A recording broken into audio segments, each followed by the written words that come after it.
सुदूरपश्चिमेली सेवा समाज क्षेत्रीय समितिका उपाध्यक्ष वासुदेव भट्टज्यूलाई आफ्नो मन्तव्य राख्नुमा हार्दिक अनुरोध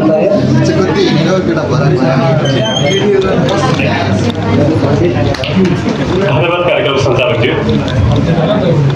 आदरणीय नेपाल थामी समाज मलेसिया प्रथम ऐतिहासिक प्रवास मेला तथा उभौली भूमि पूजा समारोहका सभापतिज्यू, त्यस्तै विशिष्ट अतिथिज्यूहरू र विभिन्न सङ्घ संस्थाहरूबाट पाल्नुभएका विभिन्न प्रतिनिधिज्यूहरू र कार्यक्रम हेर्नु भनेर आउनुभएका दाजुभाइ दिदीबहिनीहरू, यो नेपाल छोडेर वैदेशिक भूमिमा पनि हामीले यतिको गर्नु भनेको एकदमै सराहनीय कार्य हो। यो म यसलाई एकदमै हृदयदेखि सम्मान दिन चाहन्छु र म धेरै भाषण भन्दा पनि म के भन्न चाहन्छु भने जति पनि हाम्रो आदिवासी सभ्यताहरू छ, आदिवासी जनजातिमा जति पनि सभ्यताहरू छ, यो भनेको हाम्रो नेपालको सम्पत्ति हो र हाम्रो सभ्यता र संस्कृति नभइकन हामी तपाईहरु जतिसुकै ठुलो गाडी चढ्नुहोस्, बङ्गला चढ्नुहोस्, तपाई चाहिँ बङ्गला बनाउनुहोस्, जहाँसुकै जानुहोस्, संसारको जुनै पनि ठाउँमा जानुहोस्, तपाईसँग आफ्नो संस्कृति सभ्यता र पहिचान छैन भने तपाईको त्यसको कुनै मूल्य नै हुँदैन,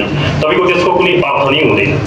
जति पनि विश्वका विकसित देशहरू छन् तिनीहरू आफ्नो सभ्यता र संस्कृतिलाई अगाडि बढाएर चाहिँ उनीहरू विकसित भएका। त्यस्तै जापानमा हेर्नुहोस्, चीनमा हेर्नुहोस्, उनीहरूले आफ्नो सभ्यता संस्कृति कहिल्यै मासेनन्, त्यसकै टेकेर चाहिँ उनीहरूले चाहिँ विकास गरिरहेको। अहिले भारत त हेर्नुहोस्, आफ्नो सभ्यता संस्कृति विश्वभरि फैलिरहेको छ, ऊ आफ्नो सभ्यता संस्कृति मास्ने सक्षम छैन।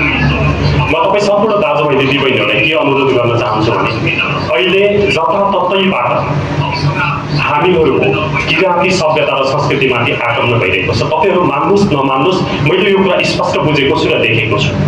कृपया हाम्रो गाउँघरमा भइरहेको संस्कृति रूपान्तरण, धर्म रूपान्तरण र हाम्रो सभ्यता रूपान्तरणलाई रोक्नुहोस्। यसले हाम्रो पहिचान सकिन्छ, भोलिका दिनमा केही पनि रहन्छ। तपाईँ अहिले हामीले यहाँ तिनचुल पूजा गर्यौँ, हामी प्रकृति पूजक हौँ। प्रकृति संसारको जुनसुकै, मैले तपाईँको यो अहिले थामी कर्मकाण्ड यसो पल्टाए थिएँ, त्यसमा सुरुमै ओम लेखिएको छ। हामी ओमका परिवारभित्र बस्छौँ र हाम्रो जाने ठाउँ पनि एउटै हो। चाहे हामीले चाहिँ तिनचुला पूजा गरौँ, चाहे हामीले मूर्ति पूजा गरौँ, चाहे हामीले ढुङ्गा पूजा गरौँ, चाहे हामी मृत आत्माहरूको पूजा गरौँ, हाम्रो जाने ठाउँ भनेको त्यही हो, पुग्ने ठाउँ भनेको त्यही हो। र हाम्रो आध्यात्मिक जुन आस्था छ, आस्था भनेको त्यही। हामीले त्यो गर्ने भनेको आत्मसन्तुष्टिको लागि, पूजा गर्ने आत्मसन्तुष्टिको लागि। त्यो आत्मसन्तुष्टिको लागि हामी जुन चिजलाई हामी आफ्ना परिपितृलाई, जुन संस्कृतिलाई हामीले वर्षौंदेखि पूजा गर्दै आइरहेका छौँ, त्यही संस्कृति बेचेर, त्यही संस्कृति रूपान्तरण गरेर हामी कसरी खुसी हुन सक्छौँ र हाम्रो भावी सन्तान कसरी खुसी हुन सक्छ। कृपया म यसमा ध्यान दिन म एकदमै अनुरोध गर्न चाहन्छु। मलाई सबैभन्दा ठुलो दुःख लागेको कुरा तपाईहरुलाई सही लागोस् नलागोस् मैले भन्नै पर्छ, धर्म रूपान्तरण। यो मलाई एकदमै दुःखको कुरा छ। किराँत धर्म, किराँत सभ्यता, मानव सभ्यतासँगै सुरु भएको किराँत सभ्यता। ओम भनेको प्रकृति हो। हेर्नुहोस्, ओम भनेको प्रकृति हो, जसमा एउटा प्रकृति एउटा पुरुष, प्रकृति र पुरुषबाट हाम्रो सृष्टि भएको। यही कुरा किराँत सभ्यतालाई सिकाउँछ भने यही कुरा मासेर हामी कसरी जान सक्छौँ? तसर्थ हाम्रो यो भइरहेको धार्मिक, मानसिक र यो सम्पूर्ण रूपान्तरणहरू रोक्नुहोस्, हाम्रो सभ्यतालाई जोगाउनुहोस्। हाम्रो सभ्यता रह्यो भने देश भन्छ, देश बनेको तपाईँ हामीहरू गर्वका साथ भन्न सक्छौँ। हाम्रा महिनामा हाम्रा जति पनि जुन हाम्रो जात जातिहरू, हामी वर्णहरू छौँ नि, हामी वर्ण सबैमा चाहिँ एउटा यस्ता महत्त्वपूर्ण चाडपर्वहरू छन्, यस्ता महत्त्वपूर्ण सभ्यताहरू छन् जुन हामी गर्वका साथ हिँड्न सक्छौँ, बोल्न सक्छौँ। जस्तै हाम्रो सुदूरपश्चिमको गौरा पर्व, जसमा चाहिँ भगवान शिव र पार्वतीको पूजा गरिन्छ। हामी गर्वका साथ विश्वका जुनसुकै ठाउँमा पनि गौरा पर्व मनाउँदै हिँडिराखेका छौँ। यदि त्यो गौरा पनि सभ्यता बेचेर हिँड्यो भने हामी सुदूरपश्चिमवासी भन्न सक्छौँ त? सक्दैनौँ नि। तसर्थ आफ्ना पुर्खाका सभ्यतालाई जोगाउँ, देशको जुनसुकै ठाउँमा रह्यो, विश्वको जुनसुकै ठाउँमा रह्यो भने सकारात्मक सभ्य भएर चाहिँ आफ्ना सभ्यताहरू झल्काउँ, आफ्ना सभ्यताको संस्कृतिको संरक्षण गर्न हामी युवा पुस्ताहरू लागि परौँ। यसको लागि म अनुरोध गर्न चाहन्छु।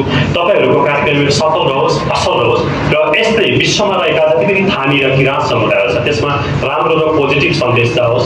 यसले चाहिँ हाम्रो भाइचाराको भावना बनोस्।